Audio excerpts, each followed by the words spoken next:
this, he was refuting the mutakallimun, and he mentioned Aristotle and Plato and these Greek philosophers, and then he mentioned Ghazali in the same context. Now this brother, may Allah guide him and guide us, this Salafi da'i, he's a complete ignoramus. He hasn't studied philosophy, nor has he studied Ilm al-Kalam. And it was quite upsetting because he mentioned Imam Ghazali with these Greek philosophers. Me being a student of philosophy, studied undergraduate in philosophy and also completed my master's in philosophy, I can assert with a considerable amount of assurance that philosophy is very diverse. What do you mean by philosophy?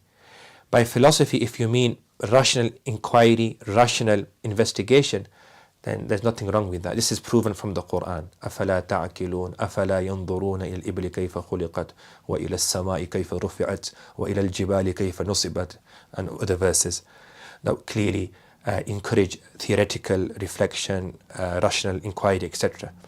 But by philosophy, if you mean the philosophy, the schools of philosophy that are being taught in the institutes and the universities, then yes, I agree. A lot of what is taught is problematic because the main schools of philosophy here in the West at least are based on skepticism and tashkik. But this is completely distinct. It is completely in contradistinction what the mutakallimun do. The mutakallimun, they use ilm al-kalam to establish, yes, through definitive evidences, Allah's oneness, prophethood, etc. Whereas philosophy is all about skepticism. So there's tabayun, there's a complete distinction between ilm al-kalam and this meaning of philosophy. And the ajib thing is that Salafi da'i, he mentioned Imam Ghazali with Plato and Aristotle, etc. Not knowing that Imam Ghazali was one of the pioneers of refuting the philosophers. Yes, the Ash'ari and Imam Ghazali in particular were one of the pioneers at the forefront. Imam Ghazali gives such a blow to the philosophers that they haven't recovered from that blow hitherto.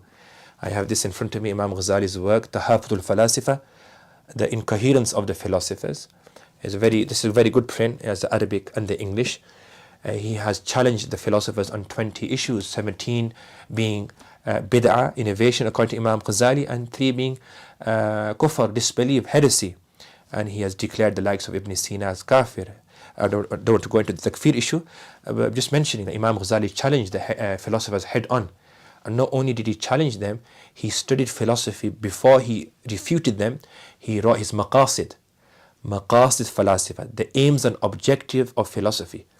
And when the philosophers accepted his works and they regarded him as a evidence and hujjah in philosophy, then he wrote his refutation, which is clearly evidence that you can only refute or respond to something which you have complete understanding. So these brothers, with all due respect, that say ilm al-kalam is bid'ah and philosophy is haram, and subhanallah, they don't have a clue what they're talking about, unfortunately.